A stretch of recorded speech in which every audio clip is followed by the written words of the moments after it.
कहानी है बिहार के एक छोटे से गांव दरभंगा से कुछ दूर स्थित बहादुरपुर की, जहां लोक आस्था का महापर्व छठ केवल एक पूजा नहीं बल्कि जीवन की सांस है।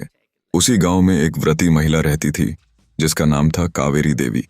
कावेरी का मन हमेशा एक इच्छा से भरा रहता था। उसके पति, जो कुछ साल पहले रोजगार की तलाश में मुंबई गए थे, वापस आकर गांव में ही कोई अच्छा काम शुरू करें ताकि उनका परिवार फिर से साथ रह सके। इस साल छठ पूजा करीब थी। कावेरी ने नहाए खाए के दिन गांव के ही पवित्र पोखर में स्नान किया और पूरे घर को साफ किया। खरना के दिन उसने गुड़ और चावल की खीर बनाई और उपवास तोड़ा, लेकिन उसका मन उदास था। तीसरे दिन, जिसे संध्या अर्घ्य कहते हैं, गांव का गंगा घाट पीली रोशनी से जगमगा उठा। चारों तरफ गन्ने के मंडप और दीपों की कतारें थीं। पारंपरिक छठ गीत केलवा के पात पर उगले सूरज देव की धुन पर हर किसी की आंख में एक अलौकिक श्रद्धा थी।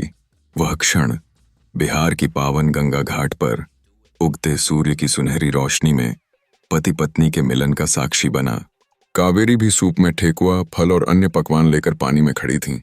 डूबते हुए सूर्य को अर्घ्य देते समय उसने अपनी आंखें बंद की और छठी मैया से प्रार्थना की, हे छठी मैया, बिहार की इस धरती से आपकी वंदना करती हूँ।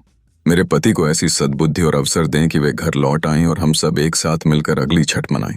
उसके चेहरे पर दुख और उम्मीद का मिश्रण था। रात भर कावेरी ने घाट पर बैठकर कोसी भरा और अगली सुबह उषा अर्घ्य के लिए तैयार हो गई। जैसे ही पूरब की दिशा में सिंदूरी रंग उभरना शुरू हुआ, कावेरी ने उगते हुए सूर्य को अर्घ्य दिया। यह अर्घ्य सिर्फ सूर्य देव को नहीं बल्कि जीवन में नई उम्मीद और प्रकाश को दिया जाता है। अर्घ्य देने के बाद जब वह पानी से बाहर निकली तो उसने देखा कि घाट की सीढ़ियों पर उसका देवर खड़ा है, जिसके साथ एक अनजान चेहरा भी है। भाभी, देखो कौन आया है, देवर ने मुस्कान के साथ कहा। कावेरी ने ध्यान से देखा।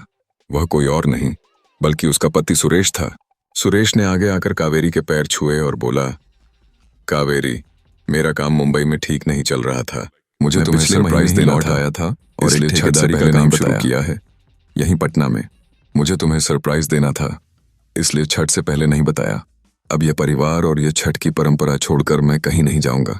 कावेरी की आंखें खुशी के आंसुओं से भर गईं। छठ महापर्व ने उसकी तपस्या को सफल बना दिया था। उसने प्रसाद में से ठेकुआ उठाकर सुरेश को खिलाया। वह क्षण बिहार की पावन गंगा घाट पर उगते सूर्य की सुनहरी रोशनी में पति पत्नी के मिलन का साक्षी बना। कावेरी देवी ने मन ही मन छठी मैया को प्रणाम किया, जिन्होंने आस्था और संस्कृति के इस महापर्व पर उसके परिवार को फिर से जोड़ दिया।